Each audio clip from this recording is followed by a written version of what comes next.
Hello and welcome to my B2B podcast. I'm your host, Troy Hooper, and I own and operate a farmers insurance agency here in Caldwell, Idaho. I created this podcast to spotlight business owners and leaders to share their story and tell us about their business, the who, the what, the when, the why, and the how of it all. And if you're listening and are a business leader, my hope is that you will gain some great nuggets of knowledge from our guest that will help grow your business to the next level. And so with that, let's get into the interview.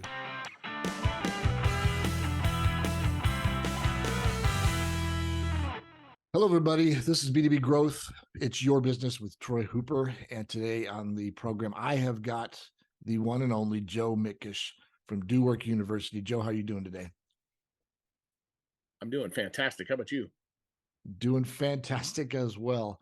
You know, the reason why we do this B2B Growth is just to kind of highlight businesses in the Treasure Valley and what people are doing, but it's really a lot about their story. So I want to start off with, who is Joe Mikitish? How did you get to Idaho, or did you grow up here? Tell us all about you.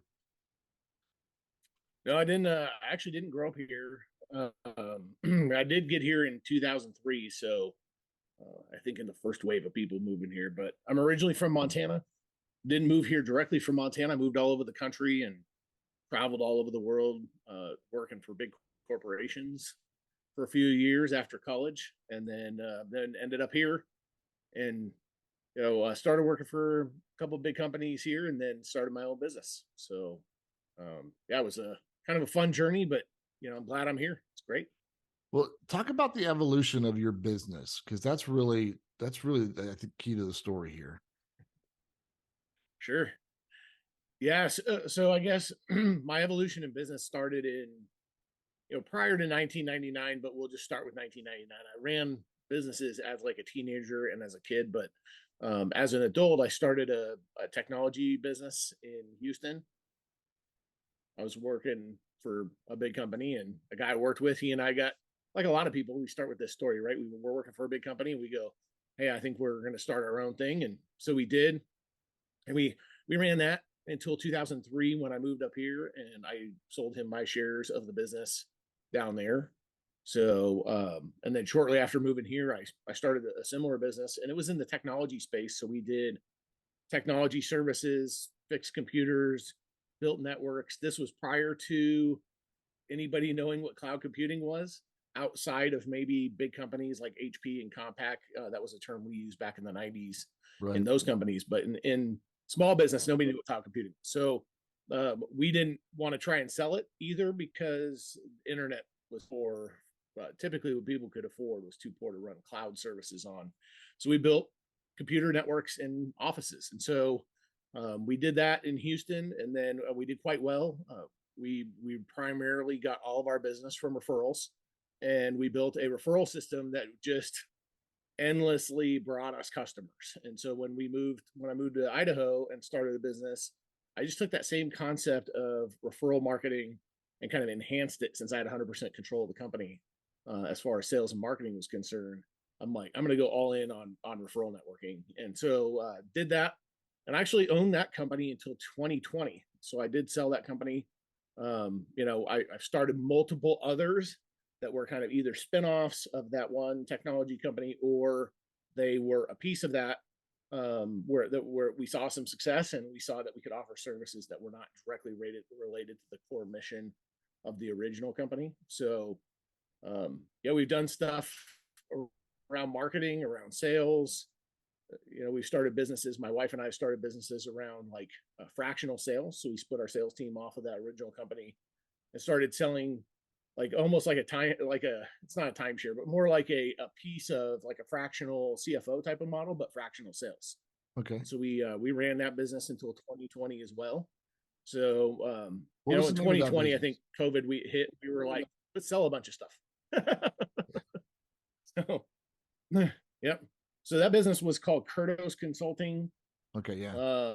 We did marketing and sales consulting, and then fractional sales with that business. And so we ended up selling that business around the same time we sold that technology company, end of 2020. And so any businesses that were not related to what the core mission of what we have going on now, Do Work University, what our focus is now, any businesses that were not focused on helping educate and train and enhance the sales of small micro businesses and startups. I think I'm getting blurry there. There we go. We ended up parting ways with those companies through selling them off, and it's been great. So we can focus on what our mission is now, which is training and educating and teaching small business owners how to grow their business the way that we grew ours. And been highly successful. I mean, we've been doing that for about 7 years now. Now all in for the last 3. We'll talk about how, because I know that there's you and I have talked about this before, but there's a Grant Cardone connection too, where you went to his university and then came back from that. Talk about that experience. Sure. Yeah. So, years ago, Bethany, my wife, she bought me Grant's books. In fact, I think, Sell or Be Sold is right up here. I think 10X Rule, you can kind of see it hiding in there. I love Grant. A lot of his materials are dead on with what I teach, especially Sell or Be Sold. The concepts in Sell and Be Sold and the 10X Rule kind of fit the way that I teach how to do business. The tools and techniques are in there, not in those books, but the mindset is, right. So, that's really what we want to enhance is people's mindset and belief around the business and what works, and not just, have the dartboard of sales and marketing techniques where you're just constantly throwing darts at it. So Grant was kind of a good influence, I think, on me to encourage me to move into a type of a business model that we were not already running, right? So we were running businesses that had to do with services, which all of our businesses were service businesses. And we did have some product stuff in there, but it was really around services, and it's not around education. Well, if we know what Grant does with Card on You and with his other products that he has out there, whether it's his boot camps or workshops or, any of these other tech tools, all that has to do with education. So, and I don't know why I'm getting blurry. My camera's not zooming right, but probably this bell on my head. Yeah, it's distracting. But it is distracting it. So, I ended up going down to GrowthCon. This is when he had one in Miami years ago, and ended up meeting some great people like Ty Lopez and some other folks there. Cool. And that kind of moved me along the path of, hey, I can go all in on the education business, and it doesn't have to be a side project anymore. And so then after spending almost a year kind of getting coached by and mentored by Ty Lopez and some of his team, I went back to Grant, and I'm like, okay, I'm ready to look at kind of building a more formal relationship between the two of us, where I can bring in what I do and my techniques for small business, and I can also use the stuff he teaches around sales, specifically around sales, and bring that to our clients. Right. So we do have a partnership with him, a relationship where I am licensed to sell, and I'm certified and licensed to sell and teach all of his material.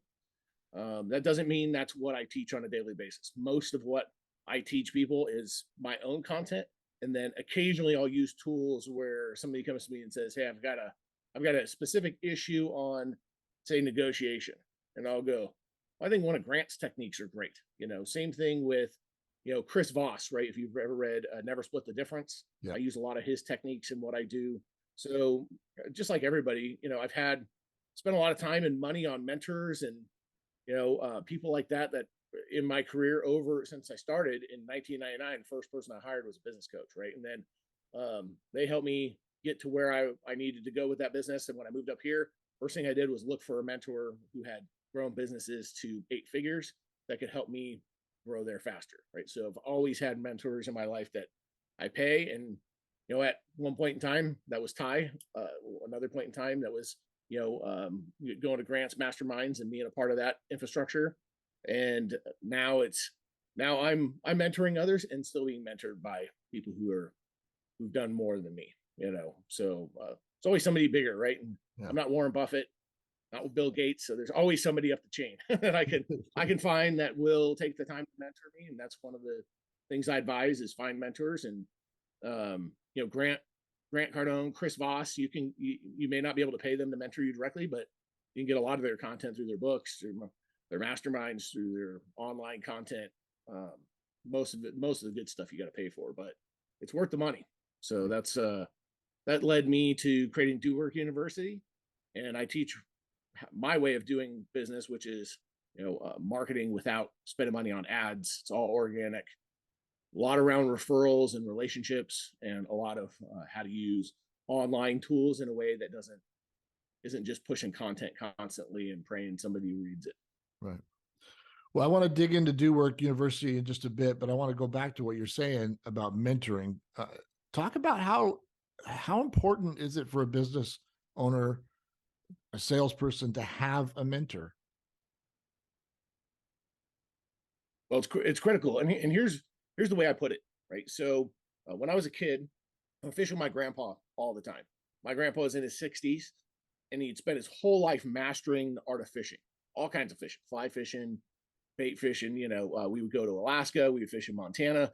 The guy was, all his friends, everybody said, Walt's the best fisherman we know, right? He was amazing at fishing, caught fish everywhere. He taught me everything that he knew about fishing. Spent endless summers with him, hours, hundreds of hours, thousands of hours fishing with the guy. And so when he passed away, I had what knowledge he had about fishing, he passed on to me. Well, my son, who's now 18, I passed on to him all I knew about fishing. And then he's taken that and gone and found mentors and other people to enhance what he knows. And when we go fishing, he outfishes me every time. Right. So, and on Facebook, how does that apply to business? Yeah, it's the same concept, right? When I started in business in Idaho in 2004, I went and found a mentor who had grown multiple businesses to $10 million plus in revenue. And so, he spent 20, 30 years getting point. And he passed all that knowledge and understanding of how to run business onto me over several years of me, him mentoring me and him coaching me. And it sped up my timeline, right? So instead of me spending 20 or 30 years, I could do it in 5 to 10. So, and then I've owned businesses since 1999. This is almost 2023 here. And so we're just going to call it, 23 years of me running businesses. I've had all these mentors who've grown businesses to 8, 9, 10 figures. Grant, I think he's worth estimated $5 to $8 billion. These people can tell me, Grant's in his 60s. He didn't get to where I am now until he was in his 50s. Right. So how do I get to the point where I can pass what I know on to other people? And I tell people all the time, hiring mentors, paying them, or some of them will do it out of the good kindness of their heart, but I pay my mentors because I want their full attention. I want them to prioritize time with me. So I'm willing to pay for that prioritization. So, I spend time with them. So many of them are not here in Idaho anymore, but because I'm looking for people who've grown, national and international business, not just local. But when I was looking to grow my local business the first time, how do I get to my first million? How do I do that in the first year? Most businesses takes 2, 3, 4, 5 years and they never hit that number. Right. So how do I do that? I find somebody who's grown businesses to 10, 20, 30, 40 million and go, hey, I want to do that. I want to do that in a year. I don't want to do that. I don't want to do $1 million in 5 years, or 10 years like you did. I want to do it in a year. Help me shrink that timeline. And that's what's critical for business people, sales people, same thing. Sales folks. I didn't master the art of selling, I wouldn't think, until probably 2008, 2009. And I'm still not what I would call, like Kung Fu master of sales. But I've learned a thing or two, a lot of reading. I read a book a day, and I've paid for endless sales training. I've told people before how much I've spent on self-education since 2003 until now, and it's a small fortune, man. It's what most people would hope to make in income in a lifetime. I've spent in my brain. Right. Why did I do that? So that I can grow businesses faster, my own and other people's. So sales is one of my passions. Obviously I've got a bunch of sales books up here, master the art of selling all the way over, right? I'm really focused on growing growing people's businesses. I do sales coaching calls with my coaching clients every single day to keep them accountable and moving forward. And they pay for that mentoring, right? So I guess that may be a long version of answering your question. It's critical if you want to grow your business and grow your revenue and grow your income. You have to do it. Otherwise, you're just going to flounder around trying to figure it out on your own. Yeah. And that sucks. Well, I just think that was critical for a business owner to hear, and to top it off with your success that you've had with it. So what is Do Work University? So Do Work University in its current form,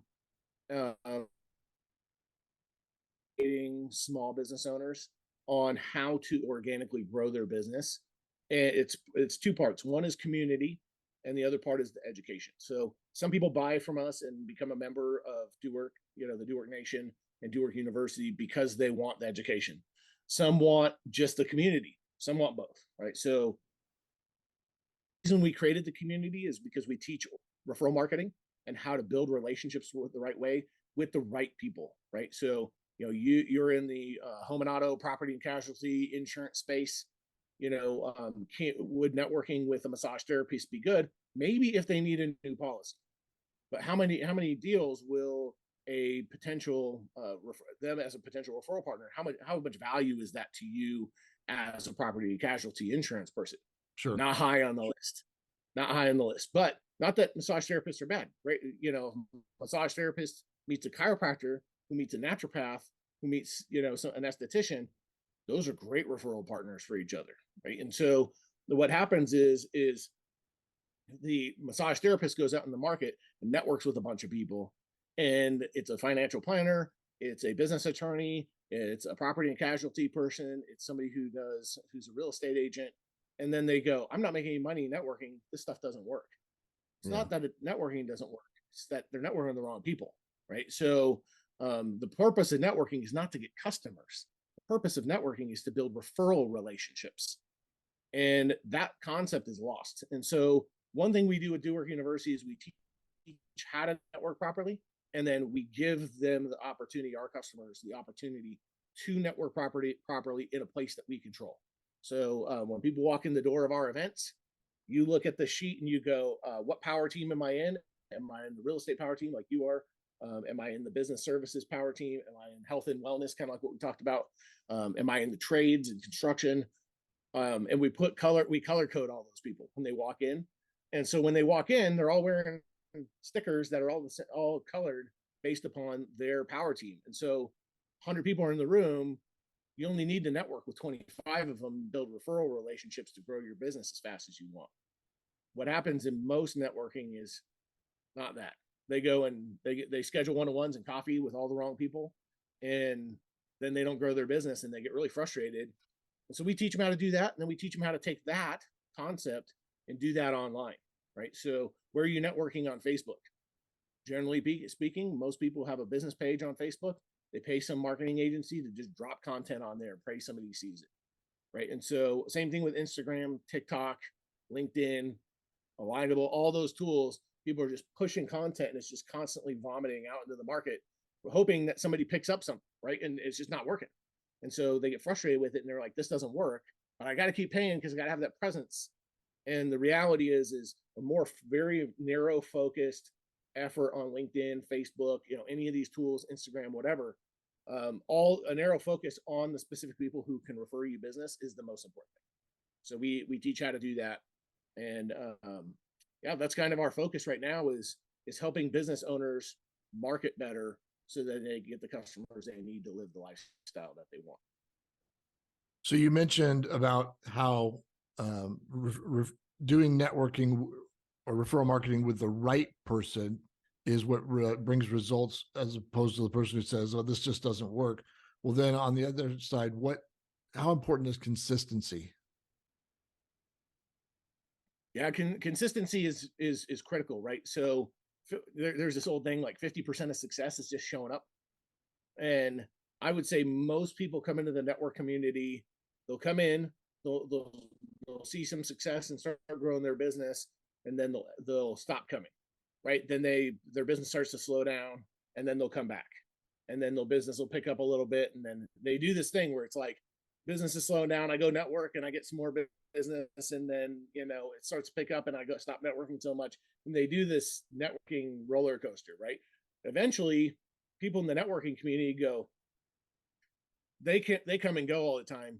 I'm not bothering with them anymore, right? So because clearly they don't value the relationship as much as they should, and so it feels transactional because they only come when they need money.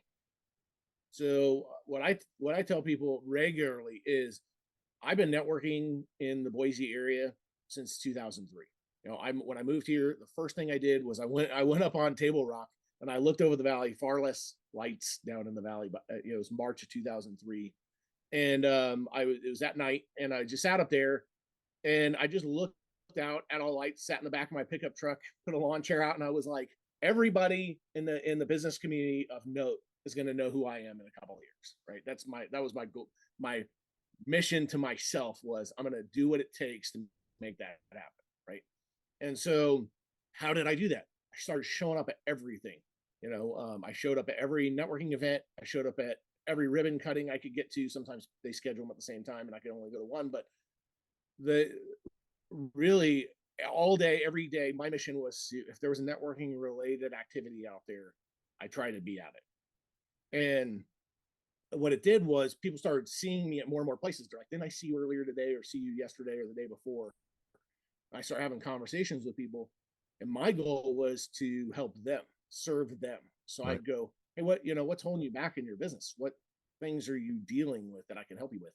And they're like, well, you do IT stuff, so I don't, back then, you do IT stuff, I don't need any IT help. I'm like, no, but I know some people. So, what do you have going on? They're like, well, I'm dealing with this tax thing right now. Cool, I know a CPA who can help you with that exact thing. So I'd introduce them. And then they go away, and the CPA would go away, and they'd be happy that they got that introduction. And then I would do that 20 or 30 times a day. It seemed like, I'm over there just everywhere I go, I'm introducing people to each other, and I do it physically. You've seen me at networking events. I'll go, hey, Hoop, I got a real estate agent over here that you need to know, and connect you up. Right. So, why am I doing that? Because you're in the same power team and you need to network together and build a relationship. And so I started doing that hot and heavy. And that's how I did it. I showed up. I was consistent about it. And I've been consistent about it for almost 20 years now. Like next March will be 20 years. And so, and I still show up. And I've had some success in business. I don't necessarily need to network locally like I used to. I was doing it back then because I primarily needed new business all the time. I still need new business, by the way. So if anybody's watching this, please refer me business. But I'm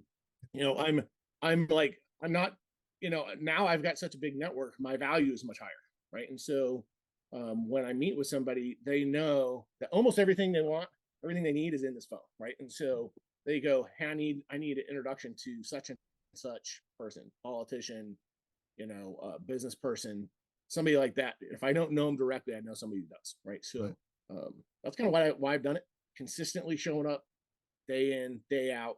And not only is the perception that I'm everywhere, but the reality is that I am everywhere in people's minds. Right. So, and that's how I've done it, man. Just keep showing up.